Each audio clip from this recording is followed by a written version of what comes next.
Welcome back, everybody, to another episode of the Finance TV here at Morgan State University. My name, of course, is Shaitan, and I will be your host for today. And we have a very, very, very special guest. Very happy to have her here today. She is coming all the way from T. Rowe Price. We have Miss Lindsay Theodore. And just a quick bio on her. She is a thought leadership senior manager at T. Rowe Price. She is a subject matter expert in retirement and personal finance topic. And she has 12 years of experience at T. Rowe. Prior to joining the thought leadership team, she served as a senior advisor in T. Rowe's retirement advisory service, where she was responsible for delivering detailed financial plans and investment solutions to clients and their families. She previously worked as a financial consultant at Fidelity Investments, and she has 19 years of experience in the financial services industry. Lindsay earned her bachelor's in English from Davidson College, where she also played Division I lacrosse. She is a Series 7, 63, and 66 registered representative and a certified financial planner professional. And that's an introduction of our lovely guest here today. Thank you, Miss Lindsay, for being here. Thank you for having me. I feel like we've been planning this for years now. Couple months. Yeah. This has been a long. You're busy. Man, tell me about it. I am tired. Exactly. And you're supposed to be relaxing now. And not one ounce of relaxation has hit me yet. But yeah, I'm trying, and I'm very happy. Less than a month. Yes, less than a month. I don't know what I'm going to be. I'm excited, but I'm nervous as well because it's such a new chapter in my life. You know, a lot of bills and responsibilities and taking care of myself. So that's like pretty much what I'm anxious about. But then I'm also excited. Yeah. Because, you know, it's a new leaf. But thank you for coming here today and for accepting our invitation. So just jumping straight in, we're talking personal finance this season. So I want to talk about now the cost of living, as we all know, has definitely drastically increased. Especially, I feel like I've been feeling it more so as a college student than any other thing. Like, I don't know. So my first question to you would be, how is the cost of living affecting the way college students and other young adults that may be watching make decisions? Yeah, it's not been fun. No. And that's the thing, like inflation, you know, inflation has been going down, like the rate by which everything's growing in cost, but it still doesn't change the fact that things are up a lot from 2019. Yes. So like groceries are up like 25% or maybe more. Last I checked, 25%. And then housing is not cheap either. Right. So unfortunately, now other things have started to taper off and didn't rise as much in price from 2019 to now. So there are other things that you can get that aren't as expensive as they were 4 years ago. But for those big things, housing and groceries, it just means that you kind of have to figure out other ways to cut. Mm-hmm. And I think a common thing, especially for college grads, is to spend some time at home while you're starting your career and make the most of that. Don't take advantage of your parents, but they also understand that, you know, that's the environment that we're in. But then even when you move out, it's okay to have roommates. You know, you can save a lot on housing by doing that. And then if you can move in with people who you get along well with, you can split some of those larger expenses like household goods and groceries and things like that. So it doesn't feel like all of the burden is on you and your paycheck when you're just starting out. Yeah, I agree. You know? I'm currently, as you know, I'm graduating. So I'm, looking for housing, and I will be in Annapolis, which is very expensive after looking at apartment prices. So I'm like, okay, well, my mom and dad, they're not here. Right. So I can't just move. You can't move in with them. So the next step for me, obviously, is looking for roommates. So I've been in contact with like the other interns who was supposed to be interning at the firm that I will be working with after graduation. But you already have a job. It's a job, but it's an internship. Okay. That could possibly lead to a full-time job. So I'm still excited for it. And I'm still excited for it. But they were, receptive to the idea of rooming up. I'm happy. It seems like that's what everyone's probably trying to do now. Obviously finding, appropriate roommates to cut the costs because it's just so expensive. And these are like 2-bedroom. I've seen 1-bedroom apartments over $2,100. Yeah. And I think to myself, like, how are college students supposed to afford this?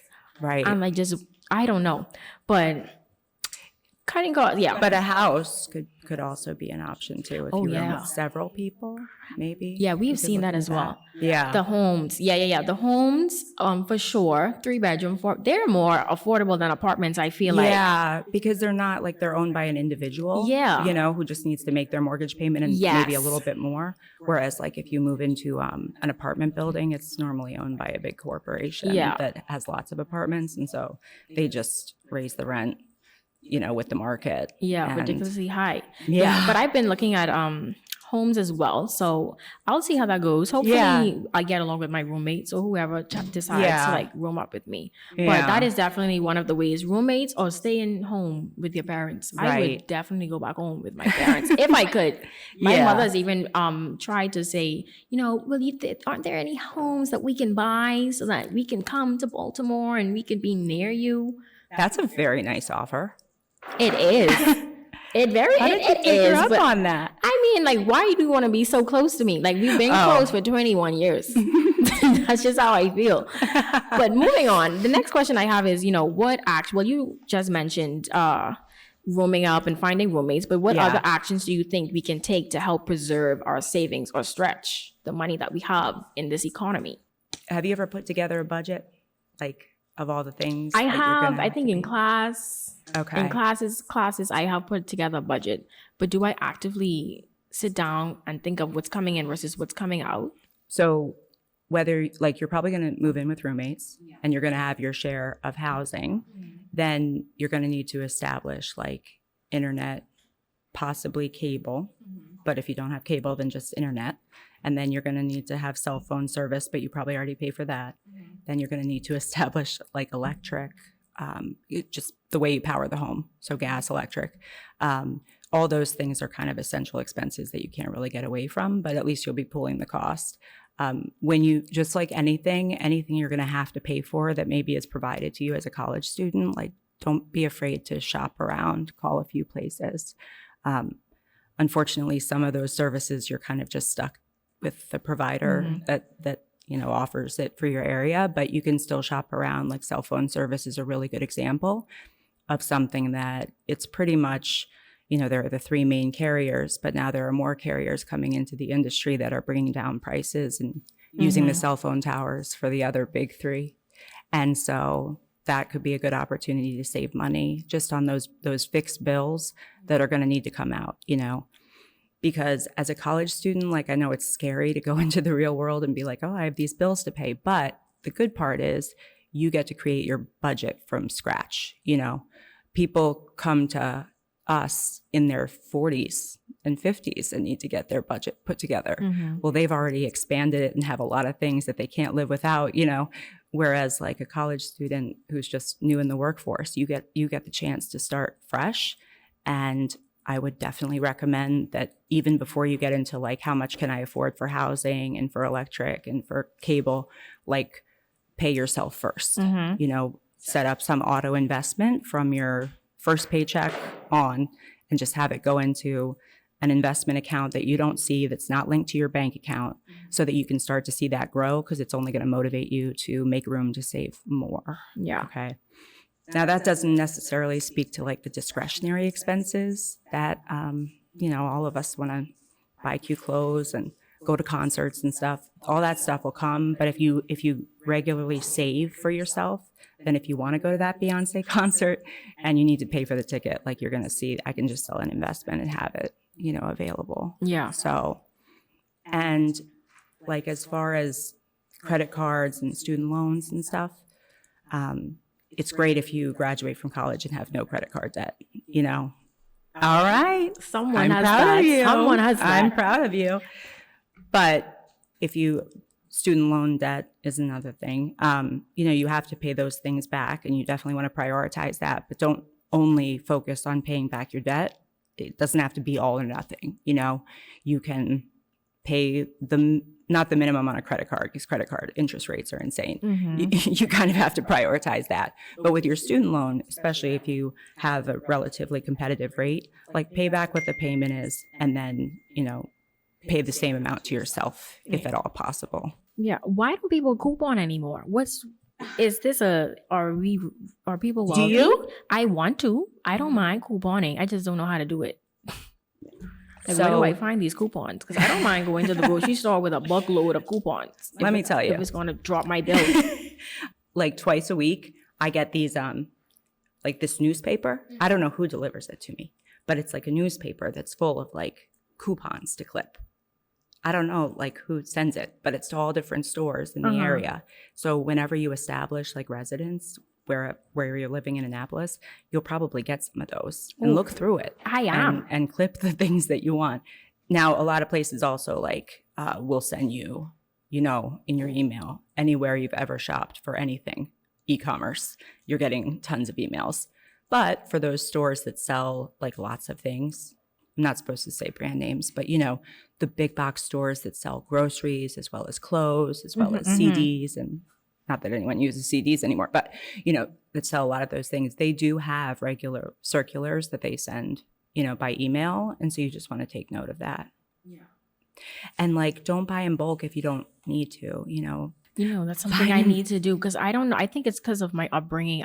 I grew up with 5 brothers, and there was at one point where all of us lived in the same home with my 2 parents. Yeah. So when I go grocery shopping, I don't know. I just feel the urge to purchase large, one, so that it could last me for a really long time. Right. And then 2, I just cook a lot. And I cook in, I don't know, I just don't know how to prepare meals in small portions because I've only ever seen my mother prepare large meals. Right. So I will try to make a little bit of rice, and it's like this much of rice. I'll try to make a little bit of chicken. Let me add a little 2 more, 3 more wings.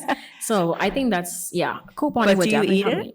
I do, and then I share it with my roommates because we try to take care of each other. So I'll share it with my roommates, or if I have any friends who also are hungry and in need, I will try to share with them as well. Aw, that's great. That's pretty much what I do. But I spend a lot. I think right now, currently, would be on like groceries. My grocery bill's always over $200 a month. Not a month. I don't go to the grocery store a month because that's just too much trotting back and forth. Right. So if I go, what's this month? April, I probably wouldn't go until the end of May or like in June. Because I try to make the grocery. That's probably why I buy so much in large bulks. Because I need it to last. Because I don't know when's the next time I'm going to go to the grocery store. Because I don't drive here. So I try And it doesn't go bad? Not really. Because I get meats. I mostly get meats. And you freeze them? Yep. Right. We have a big deep freezer. We keep them frozen. Oh, that's good. Mm-hmm. Yeah. So I just keep them frozen. And then I don't really buy a lot of... What about vegetables and fruit? Yeah, we have a lot of vegetables in the fridge already. So I will use some of their veggies if it's there. I typically buy like sweet peppers, onions, and they just last pretty long. Last a long time. Yeah, sweet peppers, onions, potatoes. I always pick up a bag of potatoes. Yep. And I cook them a lot, so they don't really go bad. There's not enough time to go bad. Yeah, but the freezing a lot. Wait till you have kids many years from now. Right. Then you'll have to go like every week. I believe you. No. But they make it much easier now because you can drive up.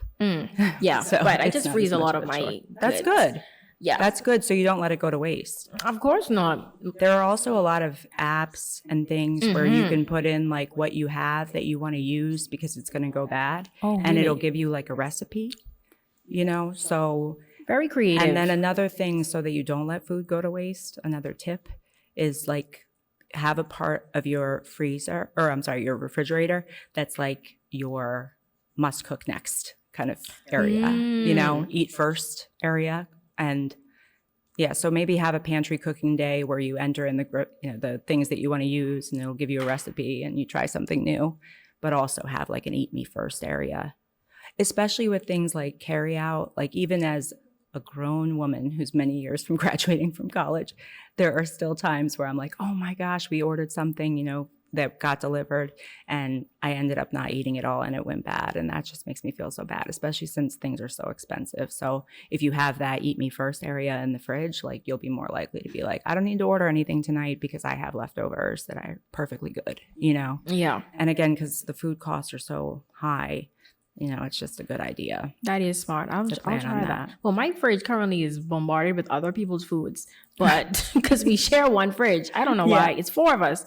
And we're sharing one fridge, but well, that happens. Yeah, and you have a big freezer. Yeah, we have a big freezer. Yeah, that saves a lot. Good. That probably saves a lot of money. So I don't want, the thing is, it sounds like you buy in bulk, but it's like good. You know, I mean, buying things that you definitely are going to need and use, toilet paper, you know, paper towels, meats that you're going to freeze and take out as you need them. I think that that's perfectly fine to buy in bulk. I just mean like some people cannot go to a big box store and not spend like $250 on snacks that they end up not eating or whatever. So just, you know, and another thing like dollar stores type things are great for little things. Yes, little things you need around the house. It can be tempting though to spend on stuff you didn't go in there for when you go to those places because they don't have the option to order it online and drive up and pick it up. But if you can be disciplined and say like, I just need paper plates, plasticware, a tablecloth, and that's it, and then you go in and you only get that, then it can save you money. I love a dollar store. Yeah. To this day, they're amazing. I get me, you know, condiments. You get and name brand too. Yes. Not just like the generic or stuff that you don't think you'll like. Literally, you people like. sleep on them. Mm-hmm. They really do. Yeah, I would usually go there to get groceries, and then I would try to get like my actual meats or produce that I can get out of the dollar store in the actual giant supermarkets, and then everything else that I could get out of the dollar store. That's really good. Them. See, you're already practicing. Oh, I know. You're doing a good job. Thank you. And then moving on now, in your professional opinion, and you know, over your 19 years of experience that you have in the financial services industry, what should our main financial goals at this point in our lives be? There are so many, I know. I mean, first, just learning how to live within your means, like well within your means, and learning to pay yourself first, to let that money that hits your checking account go automatically to an investment of some kind. And because again, you'll have the rest of your life where you're going to possibly be spending on a family and on pets and all that stuff. So if the more you get into the habit of living well within your means and saving for yourself before you spend on anything else, the more freedom you'll have earlier in life. Okay, because you're going to want to make sure you participate in your employer-sponsored retirement plan. Okay. That's like a 401k or a 403b if you work for a nonprofit. And a lot of times that'll have a tax advantage for putting the money away. So it'll grow tax deferred or tax free. And that's great. And then you'll get a match from the employer if it's a good employer. Many employers want to be competitive, and so they want to have a very competitive match. So whatever you put in, they'll put in a certain percentage. So that can really build up quickly.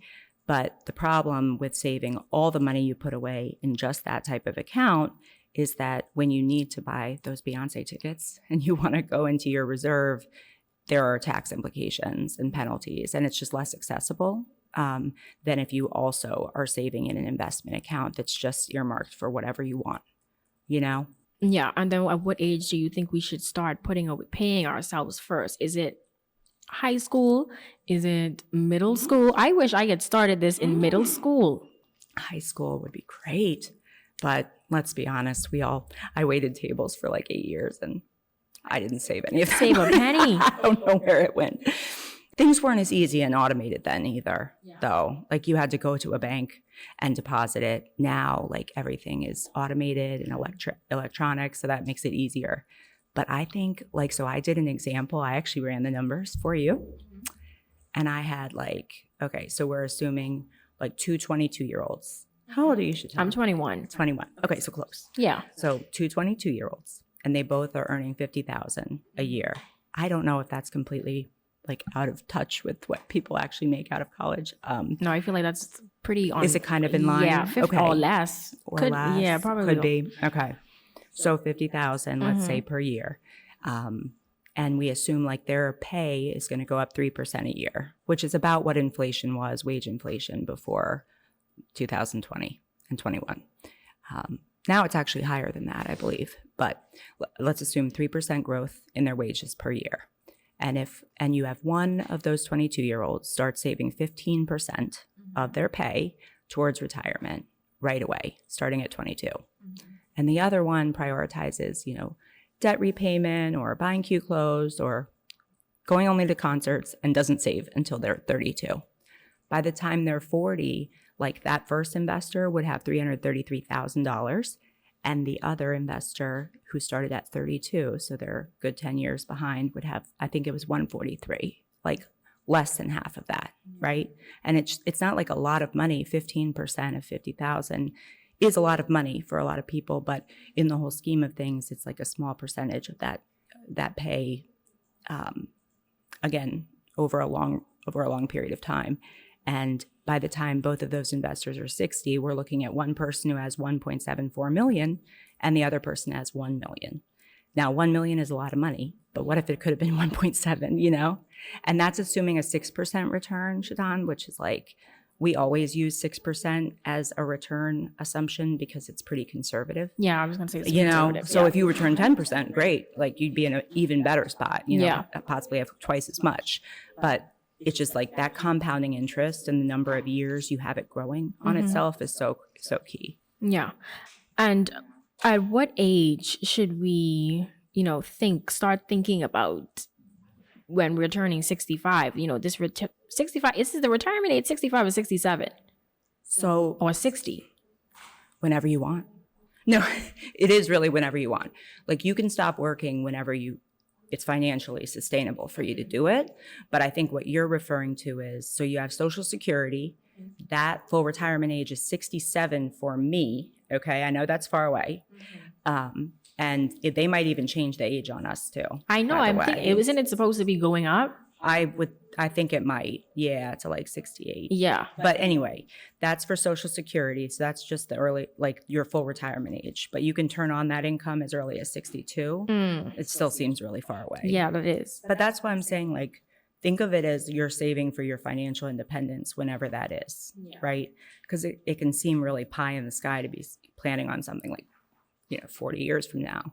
But if you're planning just to be able to say, like, at 30 years old, I want to be able to do whatever I want, or not whatever you want. You probably still have to work. Yeah. But, like, have you ever heard of the FIRE movement? The FIRE movement? Yeah. I don't know about the FIRE movement. So it stands for Financial Independence, Retire Early. Okay. And it's a big passion of mine. I wrote a paper on it recently, but like last year. But there are people, Shaitan, who like are so obsessed with not being dependent on any corporation or any person to provide their livelihood that they are willing to save like 50% of their income so that they can at some point in life just be like, I'm 45, but you know what? I'm financially independent. I work when I want. Like, isn't that so doesn't that sound so freeing? Yeah, it does. So instead of like saving for the goal of being 65 and retiring, like most people do that, and the people who do retire and retire comfortably, I've helped many clients do that, and it's great that they are able to do that. But if you can even aim to have that freedom to be able to like, you know what, I'm going to go to part-time, or you know what, I'm going to start my own business, or maybe I'm just going to write a book. If you have money saved, you can do that. But it takes like really being aggressive with saving early on, which means going without on some other things. So it's all about a balance. And that takes a lot of sacrifice, sounds like to me. Because, we're putting up for tomorrow instead of enjoying today. Yeah. Fully. And that's the thing, like to save 50% of your income, like that's aggressive. And it's insane a little bit. You are inside. No offense to all those people who do that, but like, because good for them. But literally, you have to balance like, having a life today. So, but even if you did 30%, like I think you can attach it in like the show notes or whatever, that article that I wrote. But the earlier you start, the less aggressive your savings rate needs to be. So if you start at 22 and you're like, I want to save 25%, that could get you to a retirement age of like 50 or something, as long as you're, you stick to it, you keep increasing it with your wage growth and stuff.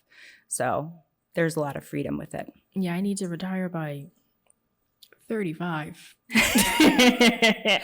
I'd be retired right now. That would be sweet. Like, I need to be home with my children in a house somewhere, just baking. That's the other challenge, though. Like, even my husband and I talk about that would be awesome to retire at 50.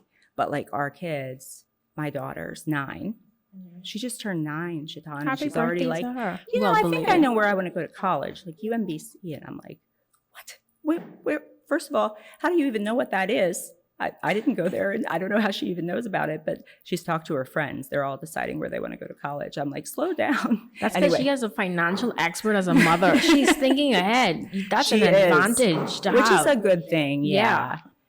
But it's just like they're going to be in college when we potentially could retire. So we got to push it out a little bit. Yeah, y'all got to save aggressive. Y'all got to pay that school fee.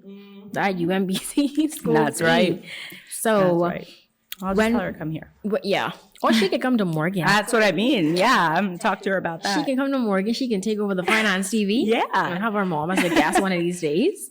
But now let's talk about paying off our debts. I know a lot of students are, bombarded with like student loans, credit card debts, whatever. Yeah. So how should students approach paying off their debts versus saving for, other financial goals? Okay, first thing. So have you ever heard of the 50, 30, 20? Mm-hmm. Yeah. They may not. So you can explain to them. All right. So 50, 30, 20 is like a budgeting mechanism. It's a rule of thumb to try and stick to. And a lot of people advocate for it because it's just a good basic framework. So 50% of your pay it's going to go towards like fixed expenses, like essential expenses, like we talked about, like the internet just to work and, your housing and your gas for the car. And then 30% is going to go to discretionary spending. So that's the clothes, the concerts, probably subscriptions like streaming services and stuff would probably fall into that. Although some people think they're essential, they're probably more discretionary. Yeah. So that's 30%. So allocate 30% to that. And then if you can, 20% to savings and or debt pay down. Or debt pay down. Yeah. Now, if you can keep your fixed or your essential expenses, like the housing and the internet and stuff, if you can keep that down to like 40, and then still stick to the 30% on discretionary of your pay and then save 30%, like that will just put you in a better spot. Yeah. So, and it might have to be 30% if you're trying to balance debt payback with saving, So I always say, like, if you're going to go with that 50, 30, 20 starting point, first, you have to look at, before you even choose where you're going to live and how many roommates you're going to have and lock in all those essential fixed expenses. Before you do that, look at what your debt repayment's going to be and what percentage is that of your pay. And then make sure that you're also saving 15% on top of that, if you can. And then it'll give you kind of how much room do you have to work with. Once you've known what 15% will equal, like dollar-wise, see like, okay, what can I afford for the essentials? How much room do I have left?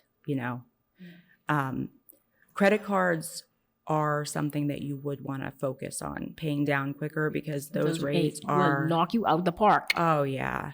I mean, 20% easy, right, per year. And the way the interest compounds is also very aggressive. So if you have a high interest credit card, you're going to want to pay more than the minimum if you can. And there are lots of calculators online that will show you how much more you'd have to pay it down in like 2 years or 1 year or whatever. So do something reasonable, but and I still think that you should try and save on top of paying down the credit card. I think so as well. Yeah. Even if you could save 50 cents. I think I said that in the first episode. Exactly. My mother is a very aggressive saver. Yeah. You could save $1 even today. If it's $50, $25, save like something. You spend that on food delivery easily. Yeah. In just a week. So you can save that in a month. I totally agree that it has to be both, because otherwise, how are you going to have? Well, the other thing too is like a credit card. If it's a high interest rate, you definitely want to try and knock it down faster and not pay the minimum. But if you save too, right, then who knows, if your investment does really well, you might have a lump sum that you could then use and pay off the entire balance. Yeah. So it shouldn't be all or nothing. It has to be a blend. Of course, it depends like how much you have. But like you said, even $1, a lot of investment companies don't even have they have a very low minimum for how much you have to put in, every month. So yeah, I'd say your mom's right.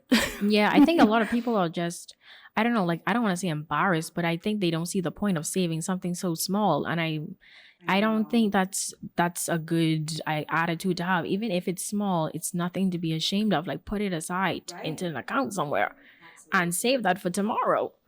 Like, Right. And literally. because also, like, if it is more than $1 and you see that investment grow and you see, I only put in this much, but look what it's worth, that can be so motivating. It can. You know, and then you're like, oh, well, I paid off this thing. I want to put an extra $100 towards that investment because you've seen it grow. Yeah. If you haven't seen it yet, it's hard to believe, like, why would I do that? You know? So, but there are lots of savings calculators online that you can look at what the S&P 500 index has returned over time on one of these lovely Bloomberg terminals. Come here for sure. We have enough to go around. But you can see like what that's made historically, and of course, like there's no guarantee that that'll be the same in the future. But you know, and then you can see, okay, well, what if I return on average what the S&P has done in the last 20 years, and I invest $100 a month? What would that be in 5 years? And that alone, just going into a calculator online and seeing how your money could grow, might motivate folks to set aside that $1 or $50, you know? Yeah. And I like how you're talking about, you know, investment accounts and putting, you know, paying yourself through those specific accounts as opposed to like a savings account. Because if you put that $1 in that savings account today, at the end of the year, that's still going to be $1. Yeah, Unfortunately. So it's best to put it in something that's, you know, obviously going to grow and motivate you to save even more. That's right. So I do have to caveat something though. It is really important to have an emergency fund. It is. Like in a savings account, even though it's really boring. It's just that rule of thumb is you should probably have 3 months, 3 to 6 months of expenses in a bank account. Or just like a low risk investment. So it could be a bank account, it could be a low risk like money market mutual fund or something of that nature. But you just want to make sure you have at least like, in case you lost your job. Yeah, and easy access to it. Yeah. And the other thing is the investment piece we were talking about. Like, I'm a huge proponent of that, obviously, and of automating it and putting away as much as you can. But it could go down. So if it's money that you might need in 6 months or a year to buy a car, you don't, and you know that's what you want to do with it, then you probably don't want to put it into an investment. You want to put it into something more boring.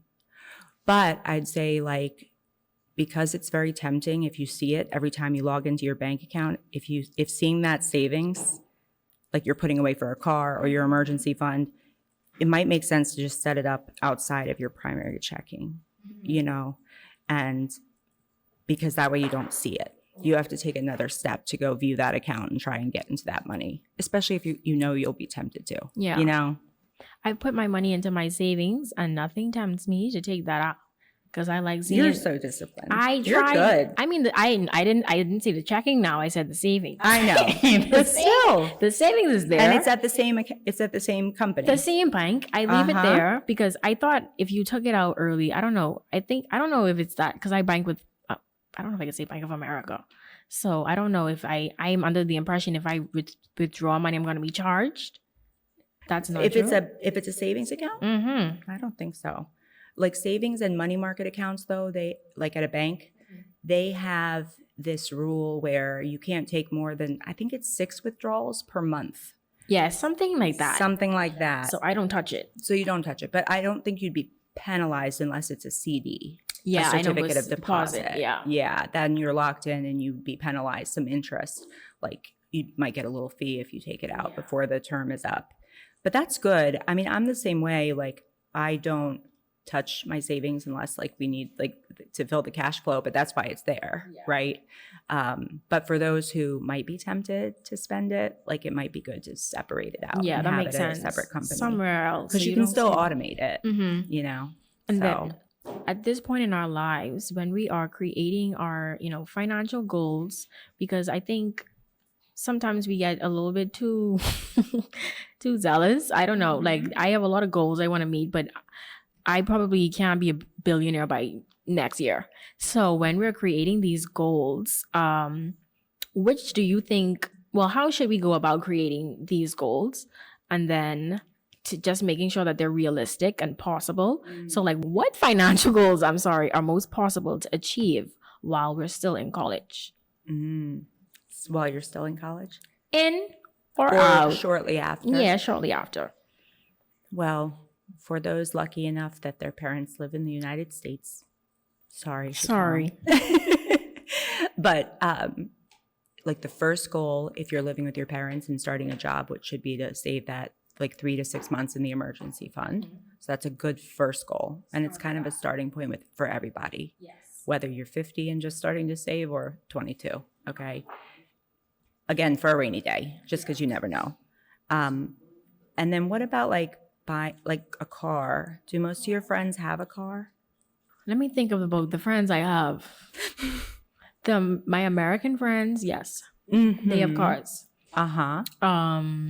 My Bahamian friends and my other international friends, not really. And I think it's because we're international students. Yeah. So like we don't know what we're gonna do after these 4 years are up. Like we could go Right. back home. So I don't know what they Yeah. Yeah. So they opt not to. Yeah. They want pretty that much. freedom. I think so. But Yeah. I want to get a car Yeah. right after, preferably like next month before my internship starts so I can drive to like the office. Yep. But yeah, getting a car is something on my short-term goal list right now.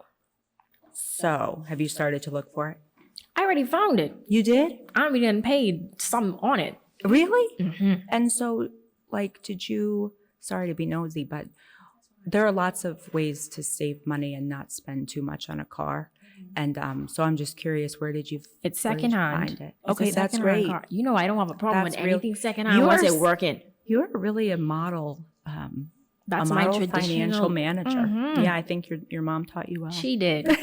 So we If okay. you told me like I'm buying a Tesla, 80 grand, it's Of like, course not. Oh my goodness. I don't even know if that's right. But it's probably more to be honest. But it was, like I said, secondhand. And then I have family and friends abroad in throughout the 50 states. So one of them lives in Florida, and she's a close family friend, Miss King. Hey, Miss King, I know you're watching. She's probably gonna watch this. So she recommended this guy who she purchased her son's vehicle from, because he lives in Florida. He's playing basketball, stuff like that. Hey, Kaden, how are you doing?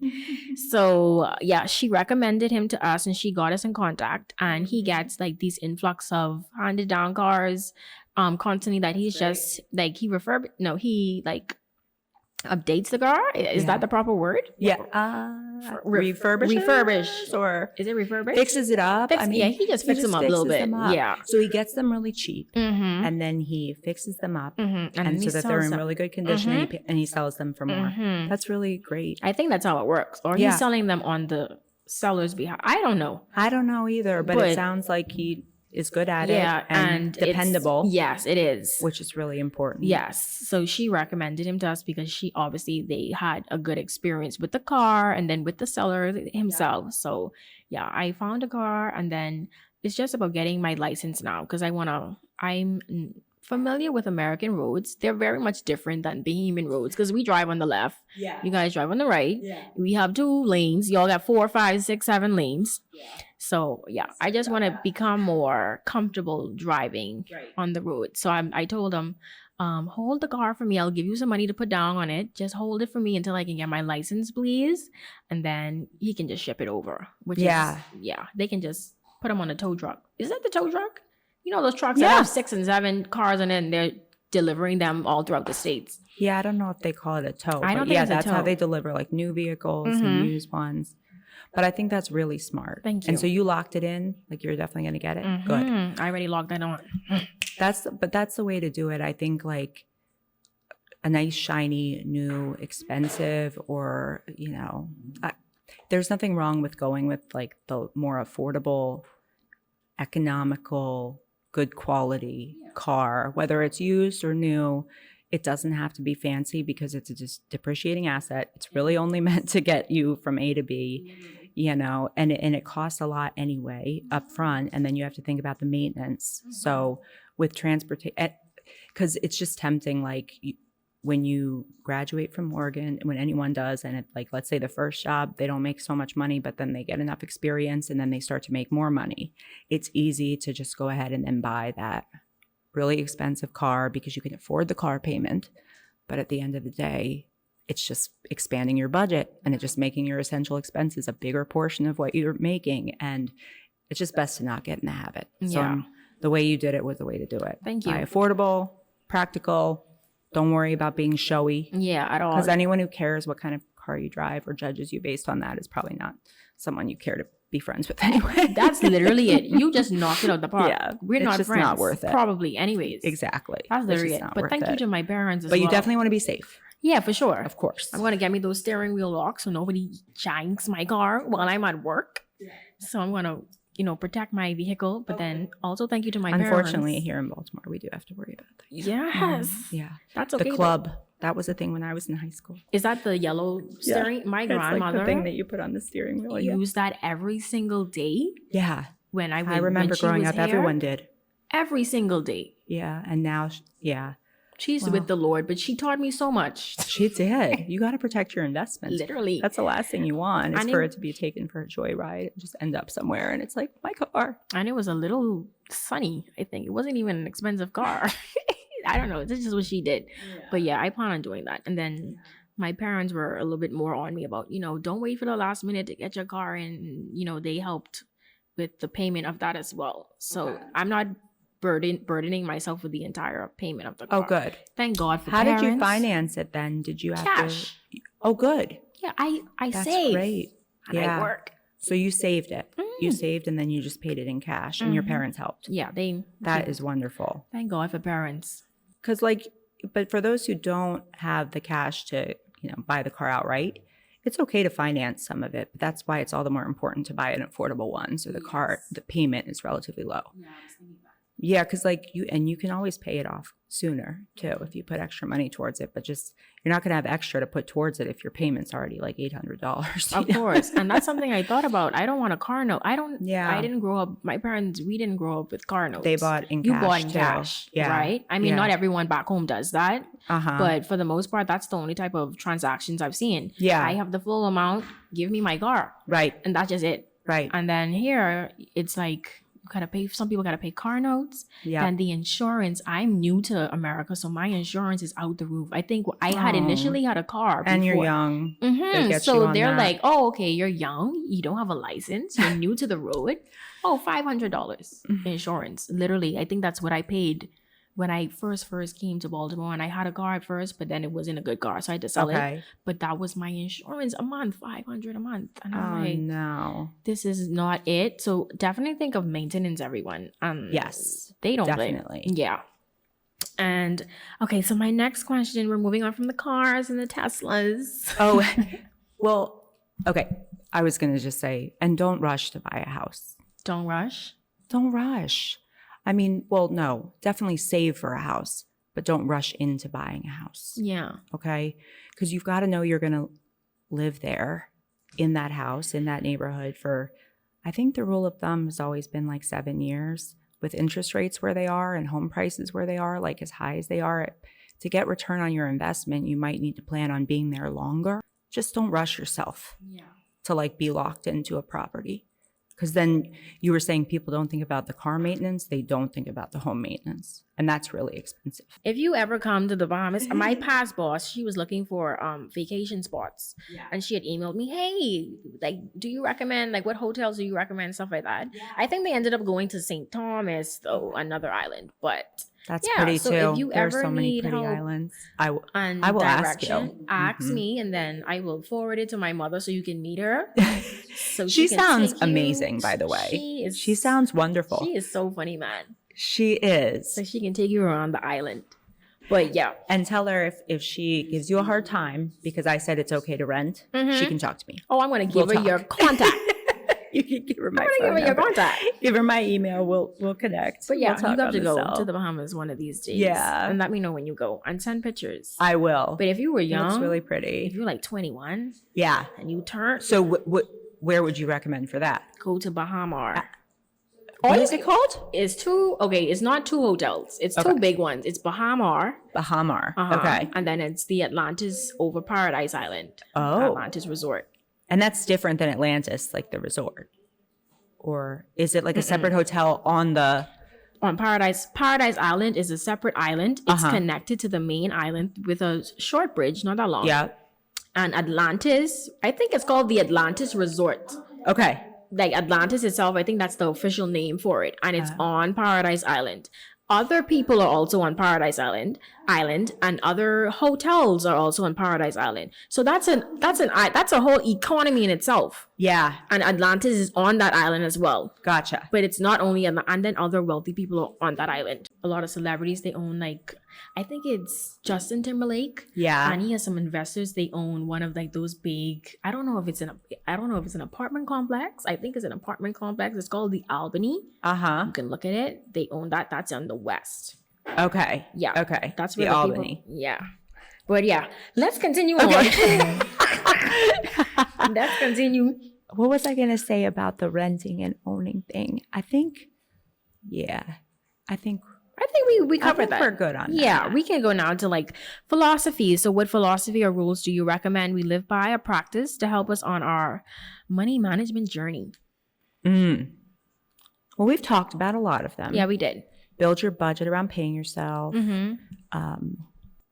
Try and not add to the fixed expenses, the essential expenses. Try and like limit those as much as you can. Because like if you get in the habit of paying for every subscription in the world, it's going to be hard to give it up. But if you're sparse, like if you're very careful about what you sign up for, makes it easier to add to it. And I'd say like also think about what this is more like career advice. Think about what your strengths are and really look for careers and companies that see that as a great value, and then make your strengths like your superpower kind of thing. Because then you'll feel more fulfilled at work, and you'll start to get those wage increases and promotional opportunities that, if you go too far out of what your strengths are, and you definitely want to stretch yourself professionally, but it's also good to try and find your niche as to what you're good at so that you can grow faster in your career, because you'd be surprised. Because there's, of course, the spending part. We've spent a lot talking about how you want to control your spending, get roommates, don't rush into buying a house. That's a lot of expenses. But then there's also the income part. And so you want to follow your passion, but also follow your talent. That's Go a good where one. you're wanted. Yeah. Do you have these conversations with your children? Yeah. Yes. Already? Oh, yeah, for sure. We talk about money a lot because my husband works in finance too. And he's a CFP too, certified financial planner too. Oh, yeah, you met him at T-Row. Yeah, we met at T-Row. Yeah. So it's like in our house, there's a lot of talk about this. That's such an advantage and a privilege. It is, but I feel like it's also overwhelming for my kids sometimes. They're like, enough, But we all we talk about every time my son wants something from Target, it's like, that's $20. Like that's $20. Like that's a lot of money. Let's talk about what we could buy for $20, Yeah. So, and they're kind of like, I get it, but I'm like, fine, we're using your birthday money. They would appreciate that when they're older. I think they will. Yeah. I think they will appreciate it. And I have this feeling they're either going to both go into finance or they're going to do like the furthest thing away from it. For finance. Yeah.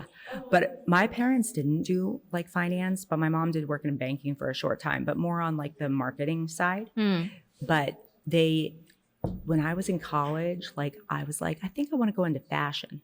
And my mom and I loved, and I still do. You do. You came dressed to impress. I like this. But I was looking at like internships in New York, and I was calling around to family friends and former alumni from Davidson who like worked in fashion. And I realized you don't really make money in fashion. You don't. At all. Yeah. So my mom said, I don't think you want to like work in fashion. I think you just want to be able to afford fashion. And that's when she was like, maybe look into banking or finance. And so I was like, yeah.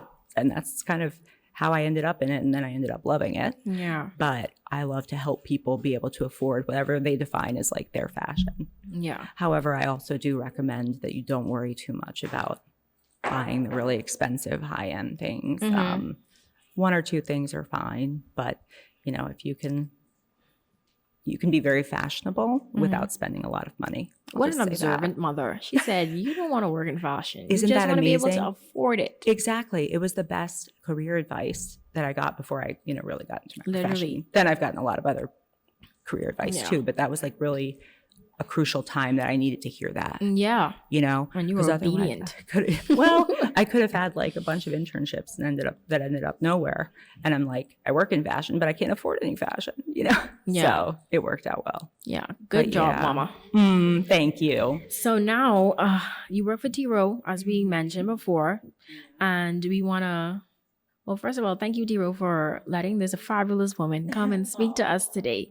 But what My saving pleasure. vehicles are available for students to utilize that T. Rowe Price may offer? I've been on their site before, looking at, I think they were like investment accounts, et cetera, et cetera. So like, what other saving vehicles do they offer that are available for students that you can share with us today? I'm not really supposed to like sell any of our products here, but I can just talk about kind of basics. So you have different account types. At most firms, like financial companies that you would buy investments, and at T. Rowe, you can establish what's called a brokerage account. Okay. And in that brokerage account, you can purchase individual stocks. You can purchase mutual funds, which are like a basket of individual stocks, a diversified group, which I would suggest is where that's most where I'm people gonna should start. invest. Yes. Mutual funds. And then there's also a version of mutual funds that have multiple stocks in them called ETFs. And those are exchange traded funds.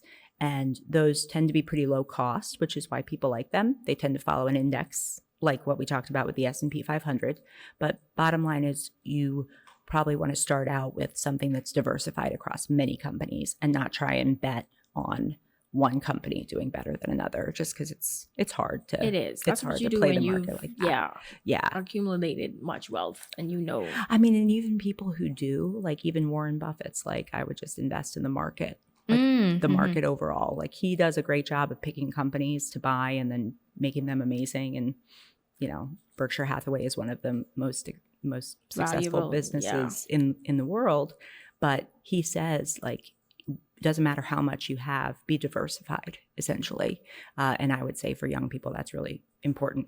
So there's a brokerage account, and you can just invest your money like we talked about, where you just have it go in, automatically purchase, you know, an ETF or a mutual fund, and it's done for you.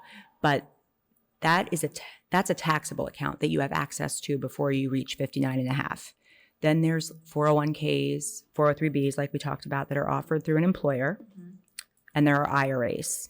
I don't know if you want me to go into what those are. That's individual retirement accounts. It's retirement account or retirement arrangement, something like that. Individual retirement account. Those are for retirement purposes. Yes. Okay. So there's the Roth. That's where you put in the money after you paid tax on it. Grows tax-free. And then at some point in the future, well, either when you're 59 and a half, you can take that money out and not pay tax on it at all. Yeah, that's the Roth. Correct. Okay. And any contributions you make, you can take out tax and penalty free from a Roth. I don't suggest you take out your contributions, but they do have flexibility in that you won't be taxed and penalized if you need to get into that account. But the earnings will be taxed and penalized. So you just have to keep track.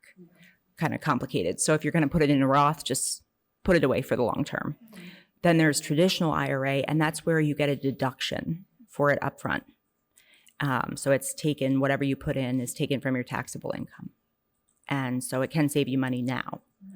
But for people just starting out, Shaitan, you should just look at a regular taxable investment account or a Roth, because when in like your lower earning years, like when you're just starting out, a tax deduction, you don't necessarily need that as much as when you're making a lot of money, you know, at 30 or 35. Makes sense. When you're almost retired. Yeah. Right. How many accounts do people have? I didn't mean to complicate it too much. Like the average person. Too many. That's what I'm like. How many Too accounts? many. But this is what happens. You have an employer plan, like you work for a company and they have a plan, and then you leave that company and you leave it there. So then you have so 401k and 403b, a lot of times they have like, the way you put in money is just like a Roth IRA or traditional IRA. You can put in the money and get a tax deduction, or you put in the money and it's after tax and it grows as a Roth or whatever. So I did want to mention something else because I don't know how much time we have and I don't want to forget. When you're looking for employers, like when you're shopping for the next great employer of Shaitan, Okay. or you out there, if like the 401k benefits make a difference. Okay. So if they have a higher match, like let's say they match 6%. So if you put in 6%, they match 100% of it. Automatically, you're putting in 12%. That's pretty sweet. That is. You know? But then you want to ask, okay, great, you have a 6% match. What's your vesting schedule? That's like how long you have to work there before all the money that they put in for you is yours. Can't be more than 5 years. Okay. But if they have a 3-year where you only have to work there for 3 years to keep the money they put in, that's sweet, right? So that's a nice benefit.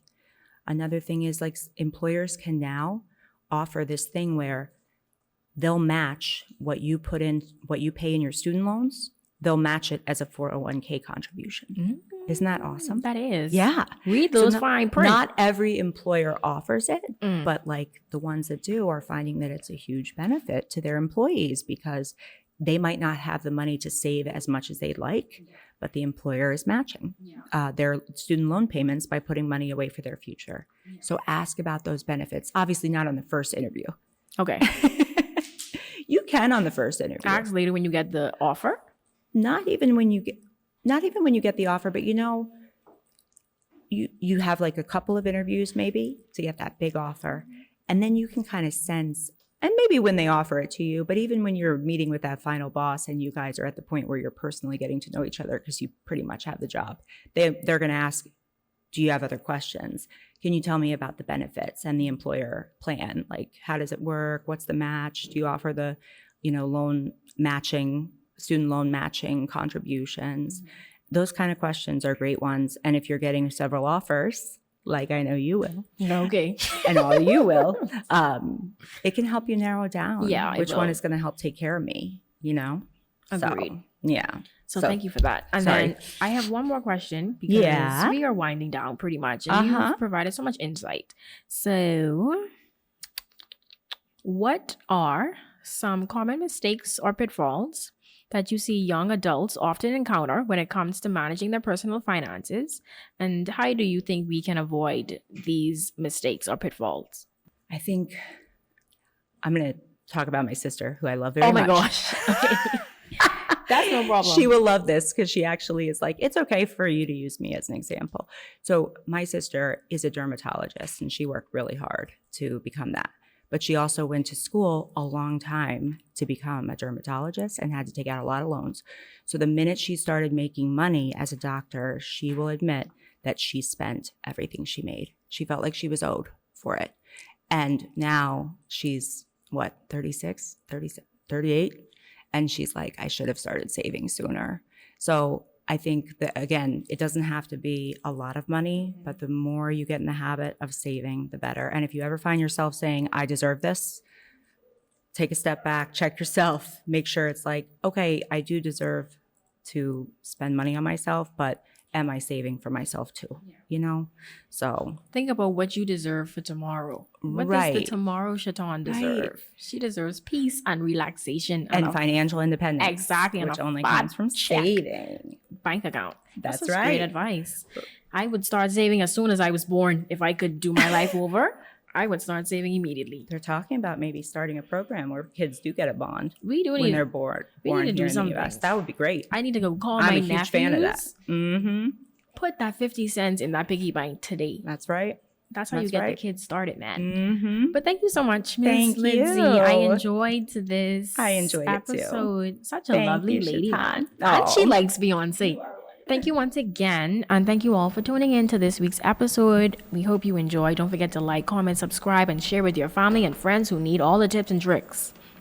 And we will see you on our next episode.